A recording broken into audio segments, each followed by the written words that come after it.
Panorama group, जो सोचता है वो करता है।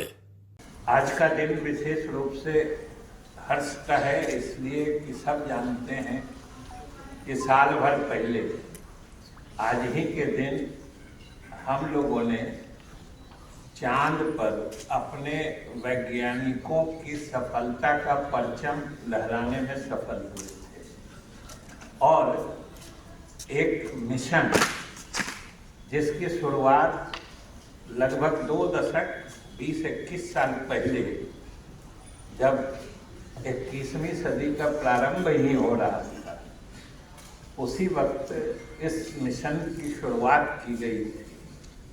और हमारे वैज्ञानिकों के, खास तौर से इसरो के प्रतिनिधि आए हुए हैं। उसी संस्थान के वैज्ञानिकों के अथक और अदम्य परिश्रम और उत्साह के कारण इस चंद्रयान अभियान में, चाहे पहले दोनों अभियानों में हम लोग भले उतने सफल नहीं हुए थे, लेकिन हमारा चंद्रयान 3 का अभियान जो पिछले वर्ष शुरू किया गया था, और जब दोनों हमारे लैंडर और रोवर ऊपर में चांद की सतह पर उतर के घूमने लगे और अपना कार्य कुशलता से करने लगे थे, उस समय इसरो के वैज्ञानिकों सहित हर भारतवासी का दिल, हृदय गर्व से ऊंचा उठ गया था। क्योंकि इसके भी कारण है कि एक तरह से दुनिया में अंतरिक्ष विज्ञान में या अंतरिक्ष के क्षेत्र में वो भारत की बड़ी दमदार उपस्थिति थी। और हम समझते हैं कि विश्व का हम लोग तीसरे चौथे देश बने जिसने अपने बूते चांद पर इस तरह की सफलता हासिल की। और उसमें भी एक सफलता तो और ज्यादा हम लोगों को सबसे ऊंचाई पर ले जाती है कि जो चांद के उस भाग में, जिस भाग में आज तक कोई दूसरा देश अपने रोवर को या लैंडर को लैंड नहीं करा पाया था, उस भाग में हमने अपने लैंडर को लैंड कराया और रोवर को चांद की सतह पर टहला दिया। ये सबसे बड़ी सफलता था। ये विश्व में अनोखी, अद्भुत और पहली सफलता थी। और स्वाभाविक रूप से इसके पीछे हमारे वैज्ञानिकों के वर्षों की मेहनत थी। जैसा कि हमने कहा, 2-2.5 दशक पहले जब शुरुआत ही 21वीं सदी की हो रही, वाजपेयी जी के समय में इस मिशन की शुरुआत हुई।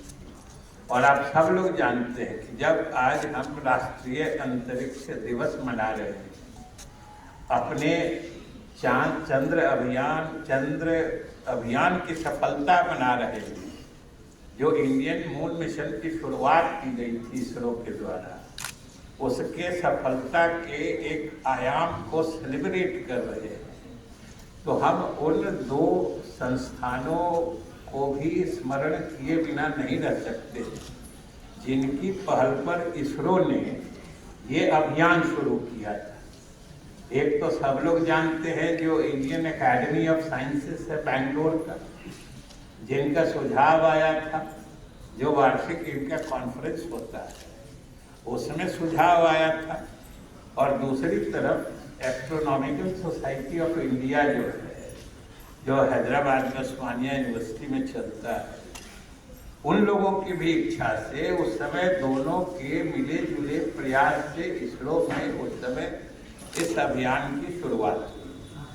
और इतनी मेहनत, इतने वर्षों की लगातार कोशिश के बाद जब हम इस सफलता के मुकाम पर पहुंचे, तो स्वाभाविक रूप से ये एक ऐसा दिन है जिसको सेलिब्रेट किया जाना चाहिए। ये आज का दिन हर भारतवासी को गर्वानुभूति कराता है। और आज के दिन जो अपर मुख्य सचिव बता रहे थे कि ये अत्यंत उपयोगी सफलता है कि एक तो दुनिया में भारत की धाक जमाना अलग बात है, और उपयोगिता के बारे में भी इसकी कोई सानी नहीं, क्योंकि आज जो देश अंतरिक्ष से परिचित नहीं है, अंतरिक्ष विज्ञान को समझता नहीं है, वो बहुत क्षेत्रों में पिछड़ा ही रहता है। और आज हम अपने बूते जब ये सफलता हासिल किए हैं तो स्वाभाविक रूप से हर विभाग में इसकी उपयोगिता है।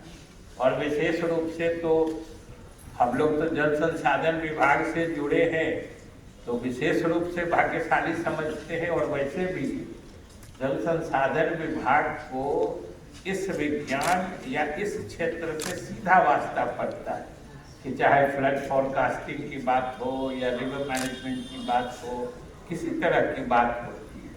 तो इसलिए ये हम लोग भी गर्वान्वित हैं कि नेशनल स्पेस डे सेलिब्रेट करने का जिम्मा ये जल संसाधन विभाग को दिया गया है। और ये वाजिब भी है और प्रासंगिक भी है, इसलिए कि जल संसाधन विभाग में इसकी समझिए कि कभी कभी जब कोई आपातकालीन स्थिति होती है तो इसकी उपयोगिता और गहराई से समझ में आती है।